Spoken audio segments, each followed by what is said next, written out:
আসসালামু আলাইকুম শিক্ষার্থীবৃন্দরা, আমরা আমরা আজকে তোমাদের জন্য সেকেন্ড পার্ট নিয়ে আসলাম কিভাবে সুন্দরভাবে তোমরা সেন্টেন্স মেক করতে পারবা। যেমন আমরা আগের ক্লাসে শিখেছিলাম I am a student, I am a student, আমি হলাম ছাত্র, আমি হলাম একজন ছাত্র। সেম ভাবেই আজকে আমরা আবার শিখবো, যেমন আই ওয়াজ দিয়ে আমরা সেন্টেন্স তৈরি করতে পারবো, অনেক অনেক সেন্টেন্স মেক করতে পারবো। যেমন আই ওয়াজ অর্থাৎ আমি কিছু একটা ছিলাম পূর্বে, মানে কোনো কিছুকে পূর্বে যে আমি ছিলাম সেটা বুঝাতে আমরা আই ওয়াজ বসাবো। যেমন আই ওয়াজ হ্যাপি, আমি সুখী ছিলাম।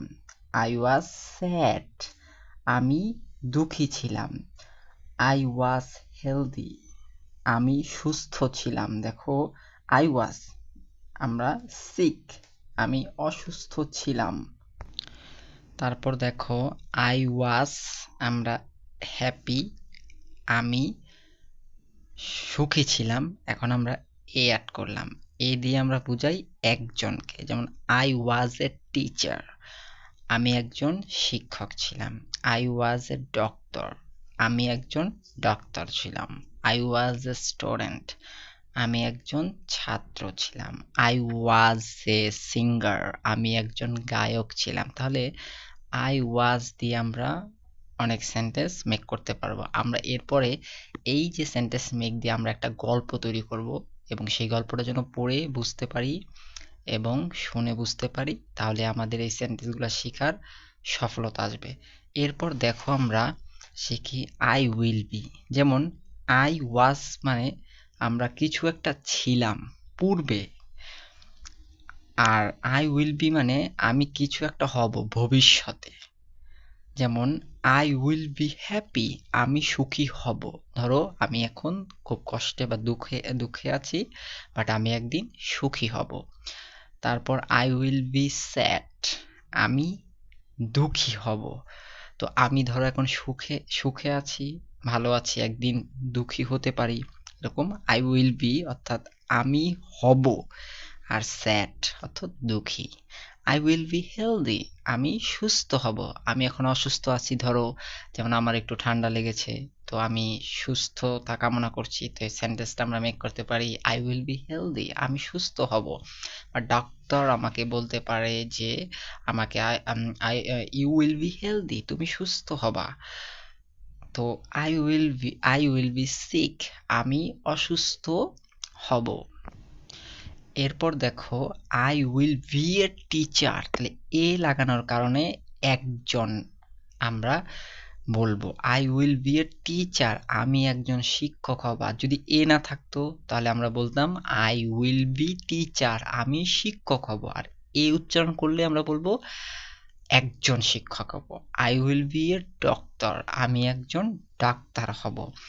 I will B a student, আমি একজন ছাত্র হব। তার মানে আমি এখনো স্কুলে ভর্তি হইনি, আমি স্কুলে ভর্তি হব, হলে আমি ছাত্র হব ভবিষ্যতে। যেমন যাদের বয়স ৩-৪ বছর, তারা ৬ বছর হলে ভর্তি হবে, তো তারা বাসায় বসে ইংলিশ শিখে এই সেন্টেন্সটা বলতে পারে I will B a student, আমি একজন ছাত্র হব।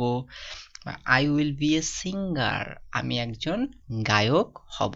তো আমরা একটু রিভিশন দিই, বা এই যে এত কিছু শিখলাম এইটা দিয়ে আমরা একটা গল্প বা একটা স্টোরি পড়ব। দেখি আমরা গল্পটা পড়ে বাংলা অর্থ বুঝি কিনা। যেমন আই এম, আমরা ফার্স্ট ক্লাসে শিখছিলাম আই এম এ স্টুডেন্ট, আমি একজন ছাত্র।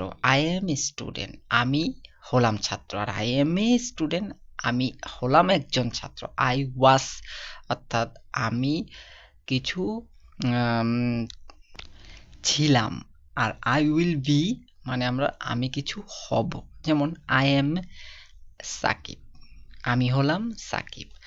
I am a manager at ABC company, আমি একজন আমি হলাম একজন ম্যানেজার একটি কোম্পানির। এই যে দেখো একটা কোম্পানি নির্দেশ করছে বিধায় আমরা অ্যাট লাগিয়েছি। এগুলো আমরা আরো বিস্তারিত পরের ক্লাসে আমরা জানবো।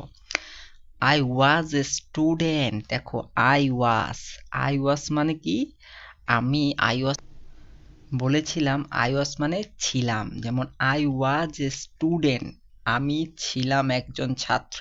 এট 1 2 3 ইউনিভার্সিটি মানে আমি ছিলাম এই ইউনিভার্সিটির একজন ছাত্র।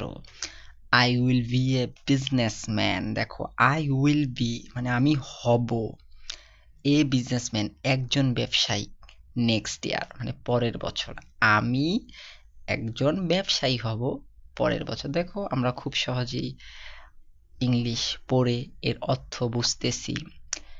আই এম হ্যাপি, আমি হলাম সুখী। I was sad, I was আমি ছিলাম দুঃখী। আই উইল বি সাকসেসফুল, আমি সফল হব। তারপর দেখো আই ওয়াজ পুর, আমি গরিব ছিলাম।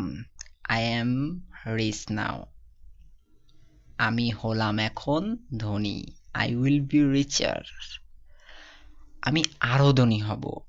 আই এম 30 ইয়ার্স ওল্ড, আমার বয়স 30 বছর। আই ওয়াজ 25 ইয়ার্স ওল্ড, আমার বয়স 25 বছর ছিল। I will be 31 years old next month, মানে আমার বয়স হবে 31 বছর পরের মাসে। তাহলে আমরা বুঝলাম যে খুব ছোট ছোট, যেমন I was, I will be, এগুলো দিয়ে আমরা অনেক সেন্টেন্স মেক করতে পারি এবং সেগুলো দিয়ে একটা গল্প তৈরি করতে পারি। সেই গল্প আমরা নিজেরা পড়েও বুঝতে পারি এবং সেখান থেকে আমরা অনেকগুলো ভোকাবুলারি পাই বা সেগুলো আমরা পড়ে ফেলতে পারি। আমাদের ভোকাবুলারিও অনেকটা ক্লিয়ার হয়ে যাবে। যেমন রিচ, রিচার, টল, টলার, আমরা এগুলা শিখবো সামনে। ইয়ার কেন যুক্ত হয়েছে, নেক্সট মান্থ অর্থাৎ পরের মাস, নেক্সট ডে পরের দিন, নেক্সট ইয়ার অর্থাৎ পরের বছর। তো আমাদের ইংলিশের রিডিং ক্লিয়ার হবে, ভোকাবুলারিও শিখবো, আমরা সেন্টেন্স মেক শিখবো, খুব সহজেভাবে আমরা ইংলিশ শিখতে পারি। আশা করি তোমরা বুঝতে পেরেছো। ধন্যবাদ।